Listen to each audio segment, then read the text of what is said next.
Hello, good morning, angels, and welcome back to Morning Ray. I'm your host, LAN or ALLANA. Happy Thanksgiving, to my American followers. Currently in LA while recording this. I'm at Steph's apartment, day 2. Well, I guess this is like my first full day here because yesterday was a travel day. I was so exhausted last night. I literally went to bed at 8 p.m. I was falling asleep at 7 p.m. because LA is 3 hours behind Toronto time. So 7 p.m. here is 10 p.m. at home, and I had been up since 4:45 a.m. Toronto time, which is 1:45 a.m. LA time. So I was literally exhausted. I went to bed at 8 p.m. and woke up at 7 this morning. Literally almost slept for a full 12 hours, but literally been doing that since I've been sick with the flu. I still have a bit of a cough. I'm sorry if my voice still sounds raspy. Flying with the cough honestly made it a bit worse, and I hope that it doesn't get more worse. I'm taking like Dayquil now. I got Dayquil and I have throat lozenges that I've been taking, but the flu really did put me out. I did my first workout since being sick this morning. I went to Forma Pilates. I did the reformer class with Maddie this morning, and respectfully, I was fucked by my Pilates instructor. I did it with the owner. I think her name is Lena. It was so hard. We were on the reformer. We also did the Pilates chair, which I've never used before, and that shit was hard. I feel like I might be sore tomorrow, but I literally was shaking so much. I was most definitely humbled by that. But you guys, I'm such an idiot. I did not realize that it's been 3 years of Morning Ray. On the 16th of November, it was our 3-year anniversary.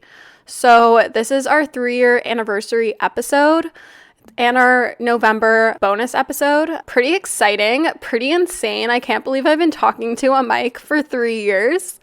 So happy 3-year anniversary, you guys. But today's episode is just going to be an Ask LAN.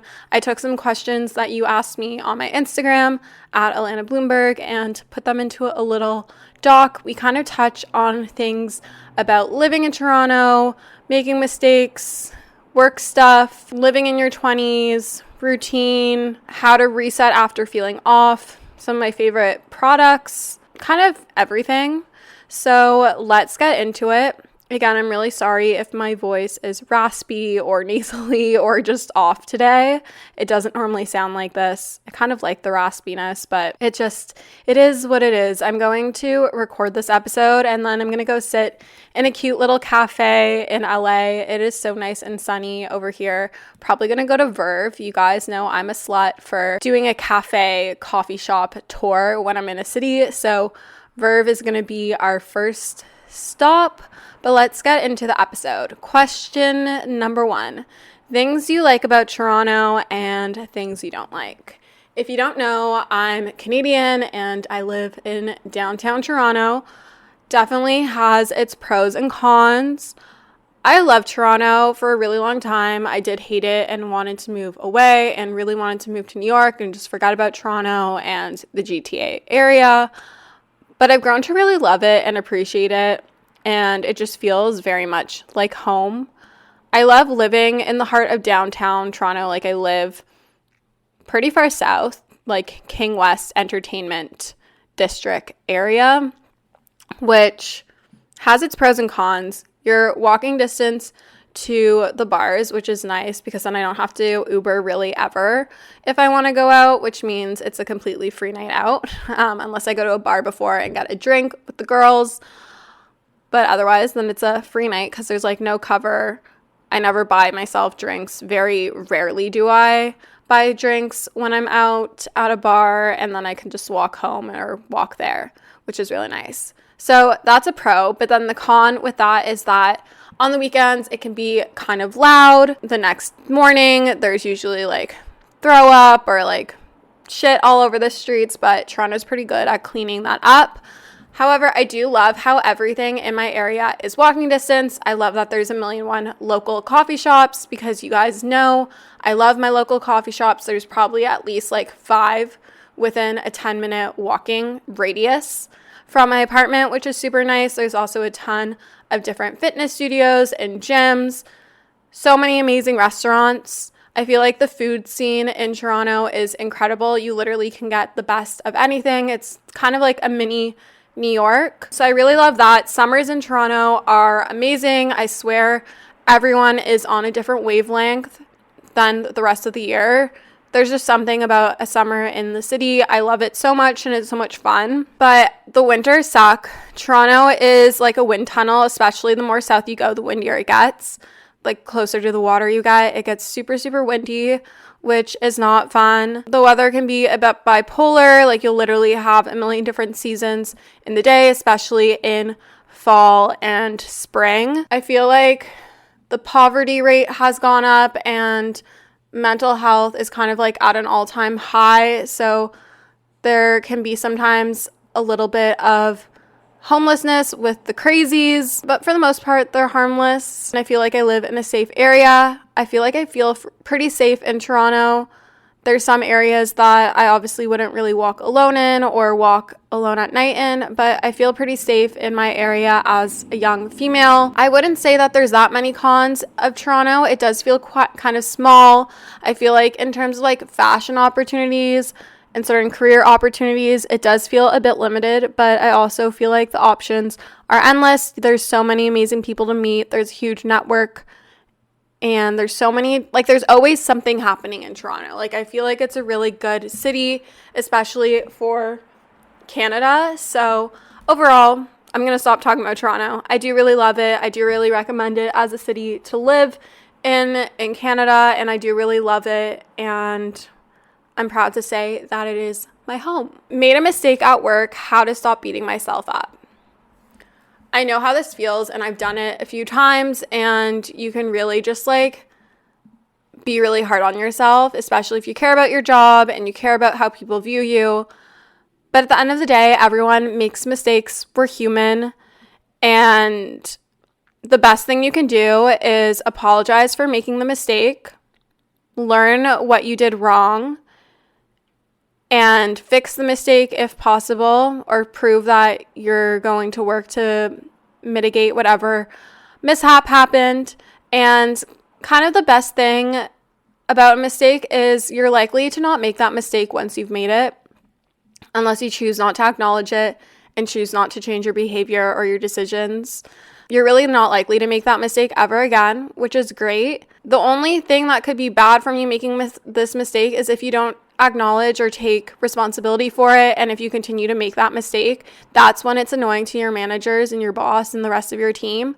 But if you learn from this mistake and take accountability for it and continue to show that you're a really hard worker and don't make that mistake again, I promise you it's really not that deep. It's just work at the end of the day, and everyone has made mistakes. So just own up to it, learn from your mistakes, and move on. How many days a week do you work out / what types of workout do you do each day? I'm currently in the process of switching up my workout routine. I'm going from working with a trainer at a smaller gym to going to a bigger gym in Toronto. I'm going to ALLANA because I've just been really craving an open gym environment and a gym like that with all the amenities and everything. And my friend Jen Carter is actually making me a little workout plan. So I'm going to be doing a bit more traditional lifting again, which is really fun. I'll be training with her occasionally because she also goes to that gym, which is really nice. Typically speaking, I work out in an ideal week, I work out 5 to 6 days a week. I love cross training, as you guys know. So anything from running to Pilates, either mat Pilates or reformer, and then strength training. I love lifting weights. I love lifting heavy. And sometimes just like an active rest day where I'm walking a lot, like getting anywhere from 10,000 to 20,000 steps. That's why I love Toronto. It's a super walkable city. But my workout split moving forward, once I'm training with Jen, is probably going to be 3 lifting days a week. I think we decided on 1 upper, 1 lower, and 1 full body with kind of more of a lower body focus. And then 1 Pilates day and 3 runs. I'm not currently training for anything, but I am following a 5K running plan on the Run It app. You guys know I love this app. I want to really work on increasing my overall pace and 5K time. So that's the plan I'm doing. I think it's an 8-week plan. So it has me doing 3 runs a week. It's still the recovery run, an interval/speed run, and then a longer run, which is really nice.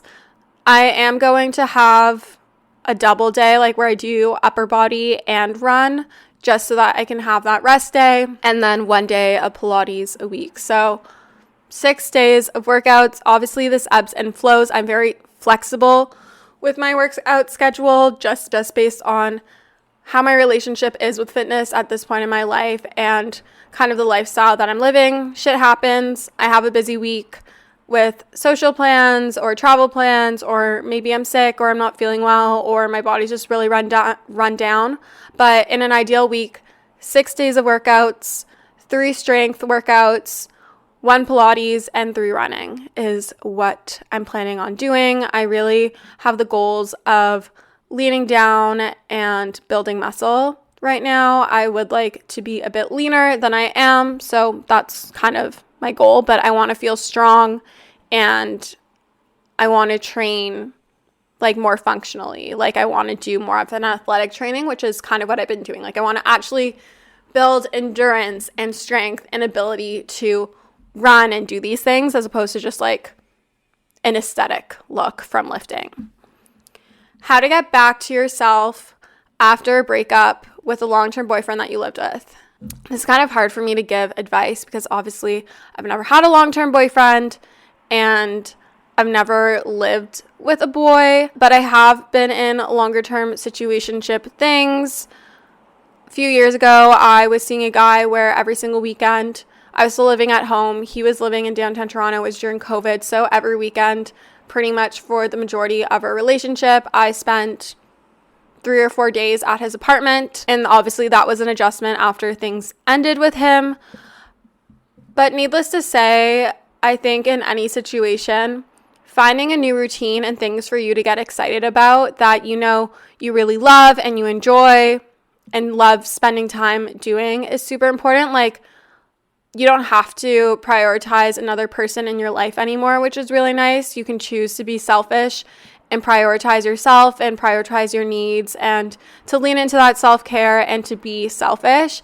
So just find out what those things are for you, and it could be a bit of trial and error, or maybe you already know, and dedicate more time to that, dedicate more time to your friendships with your girlfriends. Just really lean into the things that maybe you didn't have a lot of time for when you were seeing your boyfriend, or maybe if it wasn't the best relationship and he kind of prohibited you from doing these things, lean back into those things that you really enjoyed. Maybe you really loved going on runs and you kind of stopped that when you were dating your boyfriend, so get back into it. Maybe you really loved going out with your girlfriends on a Friday night, so start to schedule that back into your routine. Just lean back into the things that you know you really loved and brought you joy and made you happy and made you a better person. I feel like my list of things to buy, to do, activities that involve spending money is never ending around the holidays, making the idea of investing and saving and thinking about your future to be a little bit more challenging, a little bit more overwhelming. Acorns makes it easy to start automatically saving and investing for you, your kids, and your retirement, even during the holidays. You don't need to be an expert. Acorns will recommend a diversified portfolio that matches you. You don't need a ton of time. You can create your Acorns account and start automatically investing your money in just 5 minutes. You don't need to be rich. Acorns lets you get started with the spare money you've got right now. That could be $5 a day or even just your spare change. That's right, Acorns can round every purchase you make up to the dollar and automatically invest your spare change for you. And you can get bonus investments just for buying the stuff you need from the brands you love. I personally love Acorns. It's simplified the investment process, which can be overwhelming and intimidating, but it just makes it so simple, so easy, and something more accessible no matter how much money you have to invest. Head to acorns.com/Allana or download the Acorns app to start saving and investing for your future today. Paid non-client endorsement. Compensation provides incentive to positively promote Acorns. Investing involves risk. Acorns Advisors LLC, an SEC registered investment advisor. View important disclosures at acorns.com/Allana. I'm super excited about today's sponsor. They've sponsored the podcast before, and this is a topic I'm super passionate about. I fear that us as girls struggle with PMS far more than we should, and we really shouldn't. I truly get the worst PMS symptoms. My boobs are sensitive, my face breaks out, my sugar controllings are out of whack. I feel like I'm just a bottomless pit. My mood is not the vibe, and Estro Control has been super helpful in helping manage those PMS symptoms and making that time of the month a lot more enjoyable. Estro Control is a formula developed by Happy Mammoth, a supplement company dedicated to making women's lives easier. Say no more. Estro Control contains science-backed herbal extracts that help support hormonal health, especially if you are someone like myself who struggles with PMS. It was created to help women feel like themselves all month long and to not struggle with the feelings PMS can cause. For a limited time, you can get 15% off your entire first order at happymammoth.com. Just use the code ALLANA at checkout. That's happymammoth.com and use the code ALLANA for 15% off today. And choose to dedicate more time to those things, and maybe even challenge yourself more with like some inner work, so journaling or meditation or listening to more self-improvement podcasts and things that really challenge your line of thought and the way that you think about things and approach things. I think those are really great places to start. And I would encourage you to maybe take a break from dating. Like, don't just jump back into going out with dates with other guys. I mean, you could, but I think just like use your energy and time to focus on yourself and your friendships and your family and your relationships with your siblings or your parents or your loved ones outside of that boyfriend, because you have more time to prioritize those things as opposed to splitting that time with the person that you were seeing before. I know it can be really daunting. I know it can be scary. I know it can feel really lonely, but I promise you, being single is honestly amazing, and I feel like I've learned so much about myself in being single and not really ever having a long-term relationship. And I think it's given me that benefit that a lot of my friends haven't really had. Like, I can really confidently say I know who I am as a person. I know what I want in life. I know what I want my life to look like. And I also know that I'm capable of doing things on my own. I'm literally in LA right now by myself. I booked a solo trip. So take the time to really get confident in who you are as a person and to spend time doing that instead of your relationship. What do you do in those times when self-care feels like a chore? I know this can happen a lot, especially if you're going through a spell where you feel really low or maybe you're depressed. But that's why I think having a why as to why you do these self-care things is super important, because in these times we can lean into that. But also just know that it's okay to give yourself grace. It's okay to lean into feeling sad or to feeling low a bit, but kind of put a time constraint on that and encourage yourself and challenge yourself to get excited about these self-care things and to figure out why you're doing them. Because the minute you start being consistent with eating well and getting enough sleep and showering and actually getting ready in the morning and being consistent with a workout routine, you realize how much better you feel when you're being consistent with these things and putting time into them and actually putting quality time and attention into them than when we're out of it. It's really hard to start. I know even getting back into working out after being sick has definitely been a struggle. I literally did my first workout in over 2 weeks today. So I feel you. I know it can feel like a chore sometimes, but use a little self-discipline. Find a why as to why you want to do these self-care things and encourage yourself to do these things and give yourself a little reward if you accomplish it. Like, say you grocery shop and you make your meals and everything for a week, like get yourself a little treat. Maybe you buy stuff to make cookies or your favorite dessert, or maybe you splurge a little bit on a nicer meal that you've been wanting to make. Maybe it's like your favorite recipe or something. I don't know, find little ways to kind of like bribe yourself to get excited about these self-care things, because the hardest part is starting. Once you start, you feel good and you want to keep doing these things because they make you feel good. But right now it kind of feels like a chore, so you're dreading it. But if you kind of shift your mindset and reframe what these self-care practices mean to you, you can get really excited about it and it will make you feel really good and energized again and not so much like a chore. Managing your finances in your 20s. This one is a tough one. I feel like your 20s can look so different for everyone and so many different things change and all of that. But I think the best thing I have learned is to never live outside my means, like to never spend more than I'm earning, to constantly be putting a portion or percentage of my earnings into a savings account and another percentage into investments. You don't need to be making thousands of dollars and investing to be able to invest. Like, you don't have to invest thousands of dollars at a time. Obviously, the more you invest, the more money you will make. But if you use an app like Wealthsimple, you can literally buy portions of a stock, and even the smallest things count and money grows over time. So the sooner you get into setting up your TFSA and your RSP, and if you live in the States, like leveraging like a 401k, if you have access to that, the more money you will have by the time you need to retire. Knowing that it is your 20s and you're going to have to say no to some things, like learn what really brings you joy and adds value to your life and choose which things are worth spending your money on. Like, I know I really love going to a nice cafe and getting a nice cup of coffee, so I'm willing to have a bit more of a higher expense when it comes to coffee out. And same with coffee at my apartment. Like, I know I really love espresso and I love a good cup of coffee. So I invested in a nicer espresso machine and I get the beans that I like, and that's what I'm willing to spend my money on. But I don't really care to have, like, I don't know, alcohol always in my apartment. I mean, I always kind of do, but I'm not like always having like a glass of wine every day. Like, that's not a thing I do. Like, I never drink alone.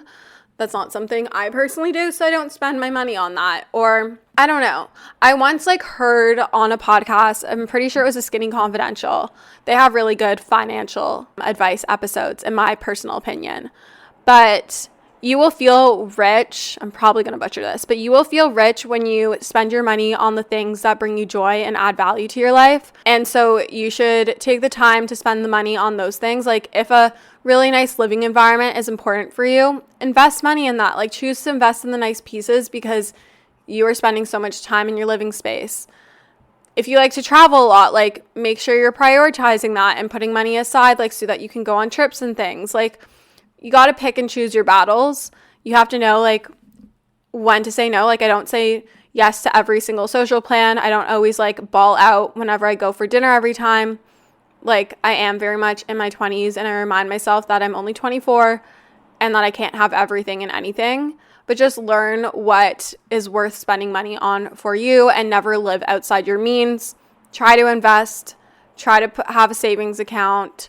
If you can get access to a financial advisor, a lot of banks offer it. I highly recommend. I know money is a very sensitive topic. I'm not a financial advisor, but this is kind of what I've done for me. In terms of your rent, try to keep it 20 to 30% of your monthly salary. That's just what I was taught. I know it can kind of be tough, especially in Toronto. So if you have to live with a roommate or multiple, it is what it is. But biggest thing is never live outside your means.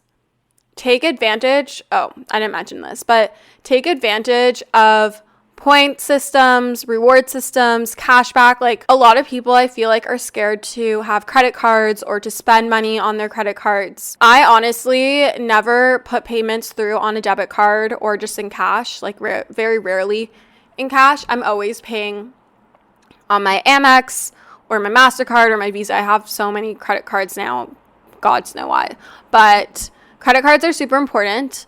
Not only can you make money from spending money, like I get a lot of points on my Amex, which is what I use to pay for my flights and whatnot. There's so many perks. I have the Amex Platinum card, and it's really great if you travel a lot, but obviously do your research. When we use a credit card, not only do we get cash back or points for things like flights or purchases, but it also helps build our credit, which is super important. and you build your credit by spending money on the card and then paying off your credit card balance on time and in full. Those things are super important. Having a good credit score allows us to buy a house, to get a mortgage, to get a loan if we need it. Having a good credit score is super important, and you build that by having a credit card and paying that off over time.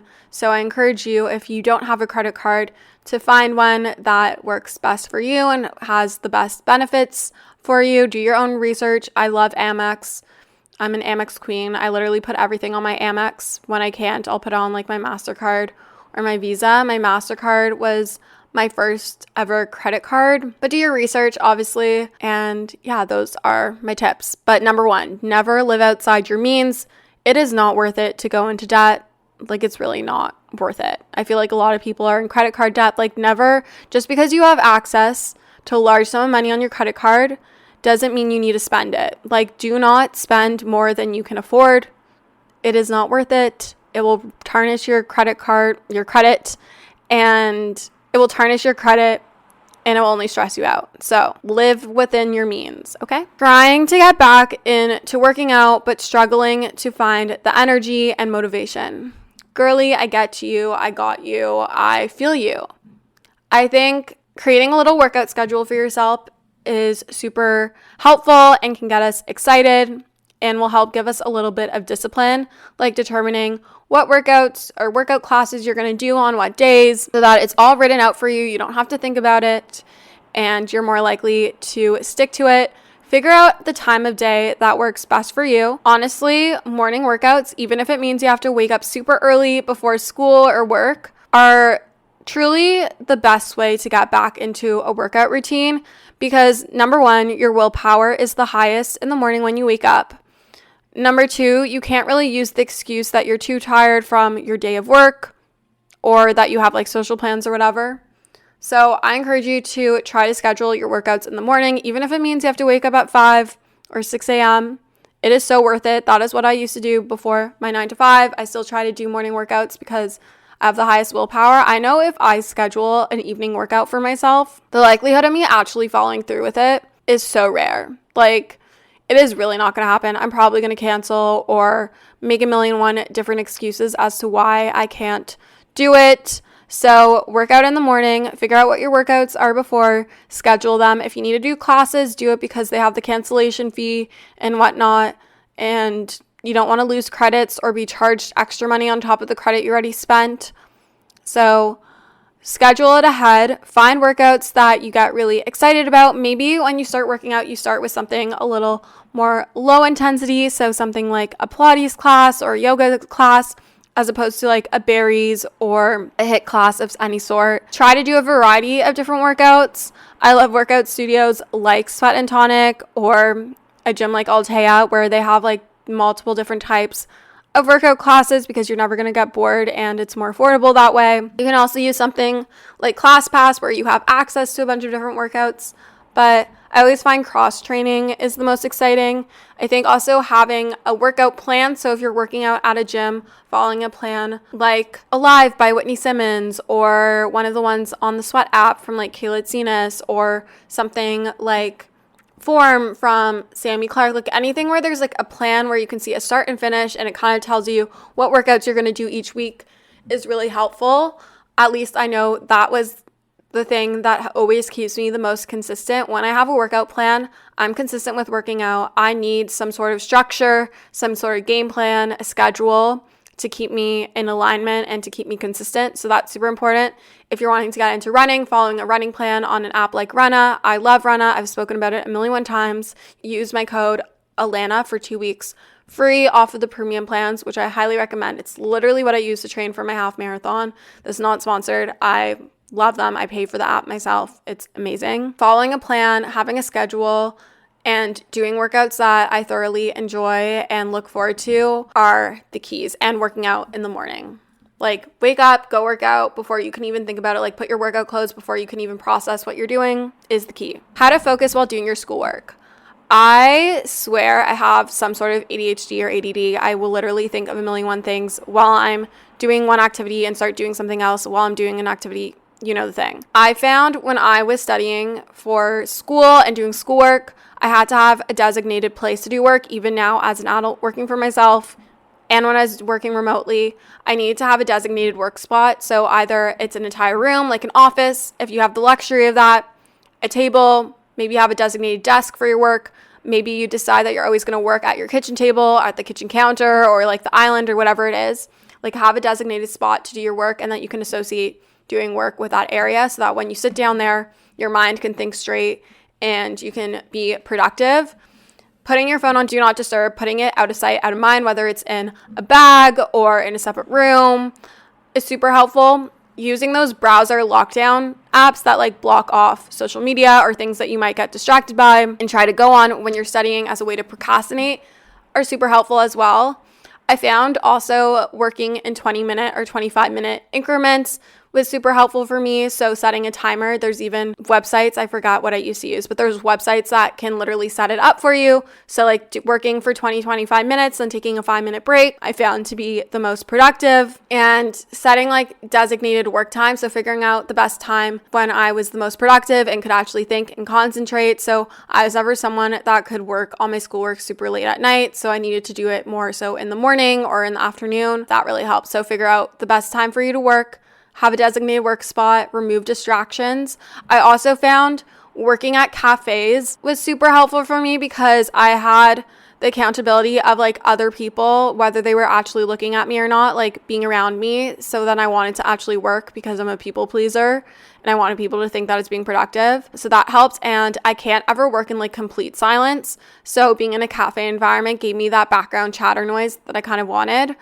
Although sometimes I did need like white noise. I'd put my headphones on and play white noise, and that really helped me focus if I was really studying for like an exam or something like that in university. But I loved working in cafes over a library. Libraries I just found too silent and I didn't like the atmosphere. I was a cafe girly. Like I would go to my local cafe or local Starbucks and sit down and do my work and decide like I was going to be there from 10 to 12 or like 10 to 2 or something like that. In fact, I'm going literally to a cafe after this to sit and edit this episode so that I'm focused. Any tips for someone who wants to get into running but doesn't know where to start? I think using an app like Runna, I'm literally going to mention it a million times, is super helpful because I think there's so many things that a lot of people do wrong when they start running, and that can make them really hate it and not want to do it and dread it. But if you learn how to properly run and pace yourself, it can be the biggest game changer. So I highly recommend downloading an app like Runna. They have couch to 5K plans. They have beginner plans, like just basic training plans, so many different options. And all the plans are customizable. You can put in what level you are, like if you're beginner, intermediate, advanced, whatever. You can also put in how often you want to run, what days you want to run, and it makes a schedule for you. It's just super easy and straightforward. That's one thing. Another thing, start on focusing on time over distance. And I believe a lot of the Runna plans do this as well. And that's what I did when I was starting. But just start off by saying, I'm going to go run for 15 minutes and I'm going to try not to stop during that whole 15 minutes. And then maybe the next time you try 18 minutes and slowly build it up, as opposed to like telling yourself, oh, I'm going to go run 2K or I'm going to go run 3 miles or something like that. It's a lot less overwhelming and intimidating when you just say you're going to run for a short number of time or whatever given time over a distance, and to run slow. It's so important. Run slow. You want 80% of your runs to be easy, and running slow and easy, it should be a conversational pace. It makes running so much more enjoyable. Only 20% of your runs should you really be pushing the pace, and drop all comparison. Like, don't compare your pace and your time and whatever to me or a friend or someone who's maybe been running a lot longer, or especially like as a female, do not compare your race times to a male. They're just fucked. They can run extremely fast. I don't know what it is. It's just their biology or whatever, their makeup. They can run a lot faster than us, unfortunately. Or fortunately. But also just leave your ego at the door. Go in with no expectations. The more consistent you are, the easier it will get. And yeah, and go to your running store and get fitted for running shoes. Having proper running shoes that fit you properly for your foot, for your gait, for everything changes everything. How do you handle your emotions? Such a scary world we are living in. I try to just like really ground myself to do things like breath work, meditation, journaling, things that really just calm me and give me an inner sense of peace. I really try not to consume too much news. I rather have the privilege of being ignorant if I can to what's happening. Obviously, I like to have some sort of awareness and idea about what's going on in the world around me with the news, but I do not want to be listening to the news 24/7. When I was living at home, my mom always had CP24, which is like a news station in Toronto, playing, and just having this constant inbound of news caused me to be a certain level of anxiety constantly, and just always consuming news would just stress me out.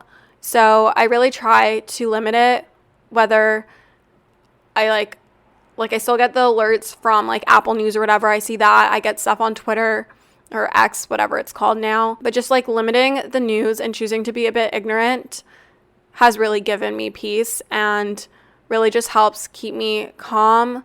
But in terms of handling my emotions, just doing grounding techniques like breath work, finding 5 things that are familiar to me, communicating with others how I'm feeling, going to therapy consistently have all really helped. But just having like the tools in my toolbox to be able to handle any moments of increased anxiety or stress and knowing what I need to do in order to calm myself down. Favorite perfume and hair products.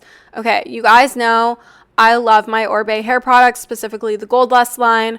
I also love Davines. I love their Smooth Love line. Their shampoo and conditioner is amazing. I also love L'Oreal's like Dream Length shampoo and conditioner from the drugstore. I also love the Color Wow Dream Coat. It is my holy grail. Love anything Moroccan oil, specifically just like their original hair oil. Their hair mask is also amazing. The Jasoo hair mask is amazing. I love Olaplex bonding oil is amazing. Those are like hair products I love. Hair tools I love. I love my GHG Soft Curl Tong curling iron. It's the one I always use. I'm obsessed with my Shark Beauty Flex Styler. It's like their dupe of the Dyson. I love a good round brush for a blowout. I love the Orbe Fine Styler hairspray and their texture spray. Drugstore hairspray. I also love L'Oreal. L'Oreal is definitely like my brand for drugstore hair products. Perfume. I have been a hardcore user of the YSL Libre perfume, just the original one. Been using it for years. I think I've gone through 2 full bottles at this point. I'm on my 3rd and I'm almost on that. I also love the Prada Paradox perfume. Replica by Maison Margiela Bubble Bath is really nice. It's a really nice like clean smell. I also love By the Fireplace by them. Those are my favorite perfumes and hair products. Oh, I also like I forgot what it's actually called, but the Bum Bum Cream brand, their body spray is really good. And last question is, what meal delivery service do you use? When I'm ordering takeout, I'm a hardcore Uber Eats girly. I have the Uber One membership for in Toronto. And then meal delivery service, I get meal prep from Eat Nook. It's based in Toronto. Everything is organic, whole foods, refined sugar-free, gluten-free, dairy-free. They have athletic meals or athlete meals that have higher protein, which I really love. They also have vegan options if you're vegan. It's plant forward cooking, so it's very focused on vegetables and things like that. They don't use any canola oil. Everything's like coconut oil or olive oil or avocado oil, which we love. And I actually have discount codes, so I'll put them in the description if you're based in Toronto and want to try it out. I believe the one code is for your first time, you'll get free delivery, and then the other code is like a discount on your order moving forward. But I'm going to end this episode here. I hope that you enjoyed it. I love you guys so much. If you would leave a 5-star rating or review on the podcast, that's how you can help support the pod. And I always love reading your reviews or the little replies that you can do on Spotify. But I will chat to you guys on Monday, and hopefully my voice sounds a little better, but probably not because I have to record that episode soon. So, love you guys. Happy Thanksgiving if you're American and you celebrate, and I love you guys. Bye.